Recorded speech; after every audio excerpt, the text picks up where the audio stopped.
ನಿಜಕ್ಕೂ ಇದೊಂದು ವಿಚಿತ್ರ ಘಟನೆ ಅಂತಾನೆ ಹೇಳಬಹುದು. ನೀರನ್ನ ಕದಿಯುವಂತಹ ಕಳ್ಳರು ಯಾವ ರೀತಿ ಅಂದ್ರೆ ಮನೆ ಮುಂದೆ ನಿಲ್ಲಿಸಿದ್ದ ನೀರಿನ ಟ್ಯಾಂಕರ್ ಅನ್ನೇ ಕಳ್ಳರು ಕದ್ದಿದ್ದಾರಂತೆ. ಹುಬ್ಬಳ್ಳಿ ತಾಲೂಕಿನ ಅದರಗುಂಚಿ ಗ್ರಾಮದಲ್ಲಿ ನಡೆದಿರುವಂತಹ ಘಟನೆ ಇದು. ಶಿವಲಿಂಗಪ್ಪ ರೇವಣ್ಕರ ಅನ್ನೋರ ನೀರಿನ ಟ್ಯಾಂಕರ್ ಆಗಿತ್ತು. ಜಮೀನಿಗೆ ನೀರು ಹಾಯಿಸೋದಕ್ಕೆ ಅಂತ ಟ್ಯಾಂಕರ್ ಮಾಡಿಸಿದ್ರಂತೆ ಶಿವಲಿಂಗಪ್ಪ ಅವರು.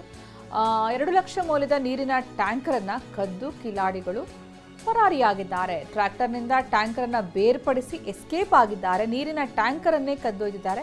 ಈ ದೃಶ್ಯ ಸಿಸಿಟಿವಿಯಲ್ಲಿ ಸೆರೆಯಾಗಿದೆ. ಹುಬ್ಬಳ್ಳಿ ಗ್ರಾಮೀಣ ಪೊಲೀಸ್ ಠಾಣೆಯಲ್ಲಿ ದೂರು ಕೂಡ ದಾಖಲಾಗಿದೆ. ಮನೆ ಮುಂದೆ ನಿಲ್ಲಿಸಿದಂತಹ ನೀರಿನ ಟ್ಯಾಂಕರ್ ಸುಮಾರು 2 ಲಕ್ಷ ಮೌಲ್ಯದ ಟ್ಯಾಂಕರ್ ಹುಬ್ಬಳ್ಳಿ ತಾಲೂಕಿನ ಅದರಗುಂಚಿ ಗ್ರಾಮದಲ್ಲಿ ನಡೆದಿರುವಂತಹ ಘಟನೆ ಸಿಸಿಟಿವಿಯಲ್ಲಿ ರೆಕಾರ್ಡ್ ಆಗಿದೆ ಕೂಡ ಈ ದೃಶ್ಯ. ಇನ್ನು ಟ್ರ್ಯಾಕ್ಟರ್ಗೆ ಟ್ಯಾಂಕರ್ ಅಳವಡಿಸಲಾಗಿತ್ತು, ಅದನ್ನ ಬೇರ್ಪಡಿಸಿ ಬರೀ ಟ್ಯಾಂಕರ್ ಅನ್ನು ಮಾತ್ರ ಕದ್ದೊಯ್ದಿದ್ದಾರೆ. ಇನ್ನು ಆ ಭಾಗದಲ್ಲಿ ಈಗಾಗಲೇ ಕುಡಿಯುವ ನೀರಿಗೋಸ್ಕರ ಹಾಹಾಕಾರ ಶುರುವಾಗಿದೆ. ಇನ್ನು ಜಮೀನಿಗೆ ನೀರು ಹಾಯಿಸೋದಿಕ್ಕೆ ಅಂತ ಹೇಳಿ ಒಂದು ಕಡೆ ಈ ಟ್ಯಾಂಕರ್ನ ವ್ಯವಸ್ಥೆಯನ್ನು ಮಾಡಿದ್ರಂತೆ ಜಮೀನಿನ ಮಾಲೀಕರು. ಆದರೆ ಅದರ ಮೇಲೂ ಕೂಡ ಕಳ್ಳರು ಕಣ್ಣು ಹಾಕಿದ್ದಾರೆ. ಆ ಟ್ಯಾಂಕರನ್ನೇ ಬೇರ್ಪಡಿಸಿ ಕದ್ದೊಯ್ದಿದ್ದಾರೆ. ಅದು ಸಿಸಿಟಿವಿಯಲ್ಲಿ ಸೆರೆಯಾಗಿದೆ. ಮತ್ತೊಂದು ಕಡೆ ಕುಡಿಯುವ ನೀರಿಗಾಗಿ ಜನ ಪರಿತಪಿಸ್ತಾ ಇರುವಂತಹ ದೃಶ್ಯವನ್ನು ಗಮನಿಸ್ತಾ ಇದ್ದೀವಿ.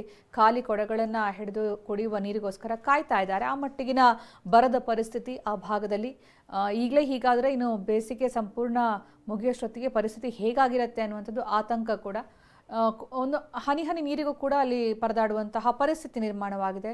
ಗರ್ಭಿಣಿ ಮಹಿಳೆಯರು, ವೃದ್ಧರು ಎಲ್ಲರೂ ಕೂಡ ಕೊಡ ಹಿಡ್ಕೊಂಡು ನೀರಿಗೋಸ್ಕರ ಕಾಯ್ತಾ ಇರುವಂತಹ ದೃಶ್ಯ ಗಮನಿಸ್ತಾ ಇದ್ದೀವಿ. ಇದರ ನಡುವೆ ಶಿವಲಿಂಗಪ್ಪ ಅವರು ಒಂದು ಐಡಿಯಾ ಮಾಡಿದ್ರು. ನೀರಿನ ಟ್ಯಾಂಕರನ್ನು ಇಟ್ಕೊಂಡಿದ್ರು. 2 ಲಕ್ಷ ರೂಪಾಯಿ ಕೊಟ್ಟು ಖರೀದಿ ಮಾಡಿದ್ರು.